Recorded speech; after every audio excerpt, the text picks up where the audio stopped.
MLC चुनाव को लेकर चुनाव प्रचार का आज अंतिम दिन। निर्दलीय एमएलसी प्रत्याशी देवाशीष पांडे प्रचार को लेकर लगा रहा पूरा जोर। नमस्कार, आप देख रहे हैं एन न्यूज़ लाइव। मैं हूं दीपा राय। 4 अप्रैल को होने वाली एमएलसी चुनाव को लेकर चुनाव प्रचार के अंतिम दिन प्रत्याशियों ने अपनी पूरी ताकत झोंक दी है। भागलपुर सह बांका निर्वाचन क्षेत्र से निर्दलीय एमएलसी प्रत्याशी देवाशीष पांडे उर्फ निप्पू पांडे लगातार भागलपुर और बांका के गांव-गांव जाकर जनप्रतिनिधियों से अपना घोषणा पत्र बताते हुए अपने पक्ष में मतदान करने की अपील करते दिखे।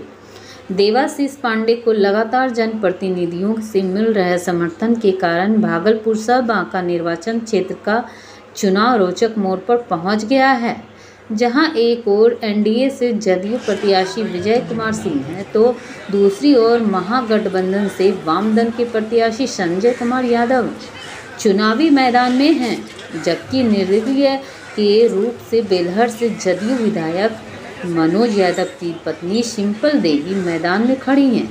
वहीं देवाशीष पांडे उर्फ निप्पू पांडे को लगातार सामाजिक क्षेत्र में काम करने का फायदा भी मिल रहा है और चुनाव प्रचार के दौरान भागलपुर और बांका जिले के सभी प्रखंड और पंचायतों में वार्ड पार्षद से लेकर जिला परिषद तक के जनप्रतिनिधियों का भरपूर समर्थन और सहयोग मिल रहा है।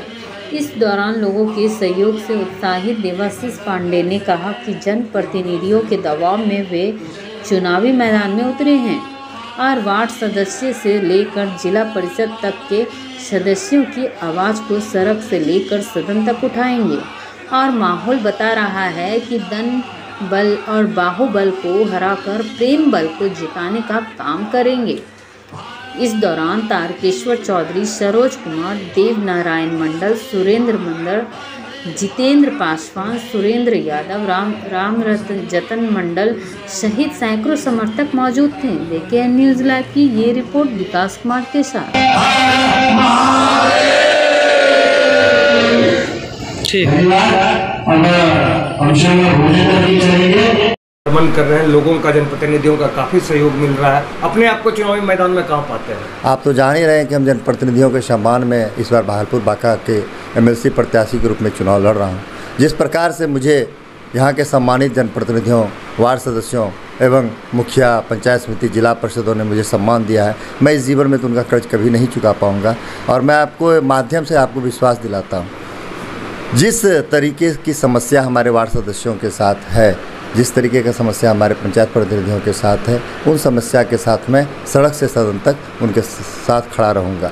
आप जान ही रहे हैं कि ना उनकी सुरक्षा की कोई व्यवस्था है, ना उनके लिए कोई पेंशन की अच्छी व्यवस्था है, ना उनके लिए कोई स्वास्थ्य बीमा की व्यवस्था है। यहाँ तक कि उनके लिए ब्लॉक में जाते हैं तो बैठने की कोई व्यवस्था नहीं होती, या तो चबूतरा पे बैठते हैं, या तो कुआं पे बैठते हैं, या पेड़ के नीचे बैठते हैं। तो बताइए, ये मान सम्मान का चुनाव है, उनके लिए ना शौचालय की व्यवस्था है, ना यूरिनल की व्यवस्था है। ये बहुत बड़ा मुद्दा है अपने सम्मानित जनप्रतिनिधियों के लिए, और इन मुद्दों को लेकर मैं चुनाव लड़ रहा हूँ। एक वार्ड सदस्य को अपना कोई पहचान पत्र नहीं है, वो जाते हैं तो उनको कोई पहचानने वाला नहीं है। ब्लॉक के किसी कर्मचारी, किरानी के द्वारा भी उनको मान सम्मान नहीं दिया जाता है।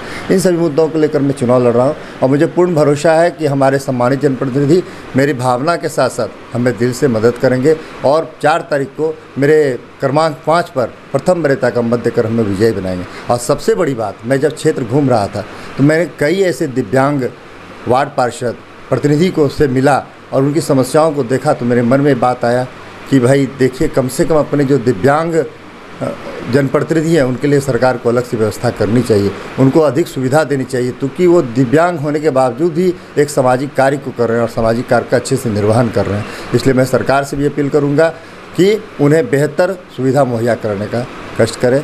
और मैं पुनः एक बार सभी सम्मानित जनप्रतिनिधियों से विनम्र आग्रह करूँगा, मेरी किसी बातों से आपके लोग की भावना में ठेस पहुँची हो तो मुझे माफ़ करेंगे, लेकिन मुझे 4 तारीख को मेरे क्रमांक 5 पर प्रथम वरीयता का मत देकर, मुझे आशीर्वाद देकर, अपने बेटा, सेवक, अपना परिवार का अंग समझ करके मुझे सेवा करने का अवसर दें, यही उम्मीद भी करता हूँ। धन्यवाद। N news live.